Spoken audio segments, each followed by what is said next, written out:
Assalamualaikum warahmatullahi wabarakatuh. Pada video ini kita akan belajar tentang cara meringkas dan menyusun teks eksplanasi. Namun sebelumnya bantu saya untuk mengembangkan channel ini dengan cara subscribe dan aktifkan lonceng notifikasinya agar kamu menjadi orang pertama yang mengetahui info terbaru apabila saya mengupdate video-video terbaru. Jika kita berbicara tentang cara merangkum teks eksplanasi, berarti kita perlu mengetahui dahulu isi dan ringkasan teks itu sendiri. Untuk menentukan ide pokok dan ringkasan, kita telah belajar pada video-video pada teks-teks sebelumnya. Maka pada bagian ini kita hanya mengulasnya sedikit saja. Jadi, dalam meringkas dan merangkum teks, kamu harus menemukan dahulu ide pokok atau gagasan pokok penting yang sedang dibicarakan.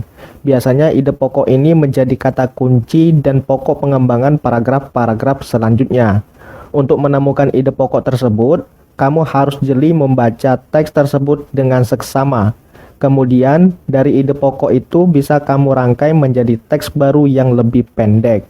Teks pendek itulah yang menjadi bagian penting rangkuman dari teks yang kamu baca sebelumnya. Proses mengubah teks yang panjang menjadi lebih pendek itulah yang disebut sebagai ringkasan. Untuk lebih jelasnya, coba langsung saja kamu belajar menemukan ide pokok tersebut melalui teks berikut ini.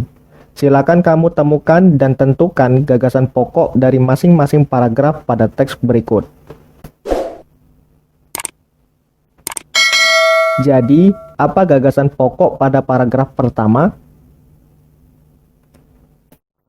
Ya, jadi paragraf pertama ini membicarakan tentang definisi tsunami itu sendiri, yaitu sebagai gelombang air laut yang terjadi secara tiba-tiba akibat terjadinya pergerakan lempeng bumi di dasar laut. Selanjutnya, apa gagasan pokok pada paragraf kedua? Ya, pada paragraf kedua ini membicarakan tentang penyebab terjadinya tsunami, sehingga menyebabkan air laut tidak stabil karena pergerakan naik turunnya lempeng bumi tersebut. Kemudian paragraf ketiga, apa gagasan pokoknya? Ya, pada paragraf ketiga ini terdapat bagian yang menjelaskan tentang akibat yang disebabkan oleh tsunami itu sendiri. Perlu diketahui juga bahwa gagasan pokok itu biasanya terdapat di dalam setiap paragraf. Letaknya biasanya berada di awal setiap paragraf. Setelah kamu menemukan gagasan pokoknya tadi, kamu bisa mengembangkannya menjadi sebuah ringkasan. Ringkasan ini merupakan modifikasi dari gagasan pokok yang baru diperoleh dengan sedikit penambahan penjelasan di dalamnya. Contoh ringkasan itu dapat kamu lihat pada bagian sebelah kanan. Jadi ringkasan itu merupakan rangkuman dari teks yang panjang menjadi teks yang lebih pendek, namun tidak mengubah atau menghilangkan substansi isi dari teks itu sendiri. Jadi bisa dipahami ya sampai di sini cara menemukan gagasan pokok dan membuat ringkasan dari sebuah teks yang dibaca. Kemudian kita beralih ke bagian cara menyusun teks eksplanasi. Dalam menyusun teks eksplanasi, kamu perlu belajar dahulu pola pengembangan dan langkah-langkah penyusunannya. Mari kita bahas terlebih dahulu pola pengembangan dari teks eksplanasi itu sendiri. Kalian juga perlu tahu bahwa pola pengembangan teks adalah pengembangan paragraf yang disusun dari beberapa kalimat secara runtut sehingga membentuk suatu gagasan utuh yang jelas dan sesuai dengan maksud dari teks yang ditulis. Suatu teks yang baik, apapun jenisnya, harus memiliki pola pengembangan teks yang tepat sesuai dengan kebutuhan utama dari teks tersebut. Dalam teks eksplanasi juga tentu memiliki pola pengembangannya. Pola pengembangan teks eksplanasi itu dapat dibagi menjadi dua, yaitu pola kronologis dan pola kausalitas.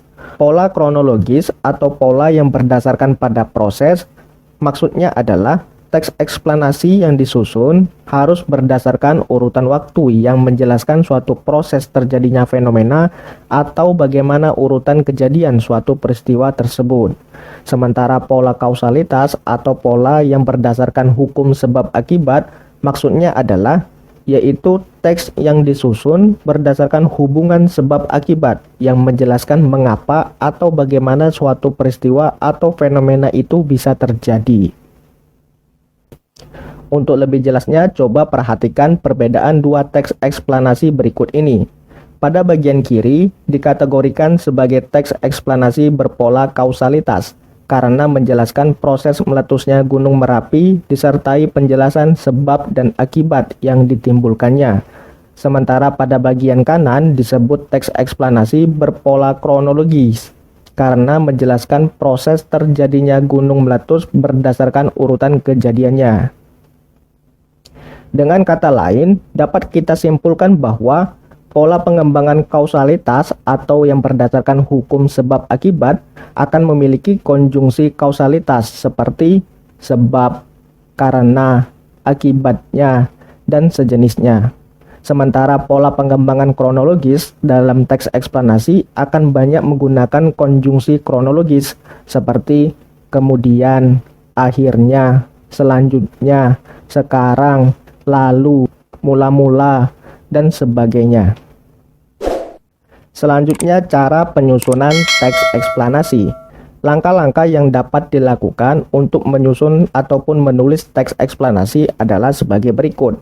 Yang pertama, kamu harus menentukan suatu topik kejadian atau peristiwa menarik yang kamu ketahui atau yang akan kamu tulis. Biasanya, jika kamu ingin menulis teks eksplanasi, kamu harus menguasai dengan betul topik yang akan kamu tulis tersebut. Kemudian yang kedua, mengumpulkan berbagai macam bahan ataupun data, baik itu berupa fakta ataupun pendapat ahli yang didapatkan dengan cara studi literatur atau melalui observasi. Kemudian yang ketiga, menyusun kerangka. Maksudnya adalah menyusun kerangka eksplanasi berupa pokok pikiran yang sesuai dengan struktur teks eksplanasi. Teknisnya, setiap bagian struktur dapat diisi oleh kalimat-kalimat utamanya terlebih dahulu tanpa penjelasan yang mendetail. Kemudian yang keempat, mengembangkan kerangka yang telah disusun tadi menjadi teks eksplanasi utuh atau melengkapi kalimat utama dari kerangka dengan pengembangannya. Ikuti pola pengembangan paragraf yang sesuai dengan jenis teks eksplanasi, baik itu kausalitas ataupun kronologis. Lengkapi dengan data dan fakta ataupun pendapat ahli yang telah kalian kumpulkan sebelumnya. Kemudian dalam teks eksplanasi ada juga bagian penting yang harus kamu lakukan, yaitu menyunting dan mengoreksi teks yang telah ditulis untuk memastikan tidak adanya kesalahan-kesalahan yang terjadi dalam proses penulisannya.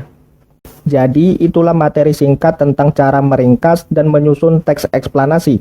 Jika ada pertanyaan, kamu bisa sampaikan pertanyaanmu itu pada bagian komentar video ini. Dan apabila kamu menyukai video ini, silakan like dan share video ini kepada teman-temanmu. Saya tutup pertemuan ini, kita ketemu lagi pada video-video saya selanjutnya. Wassalamualaikum warahmatullahi wabarakatuh.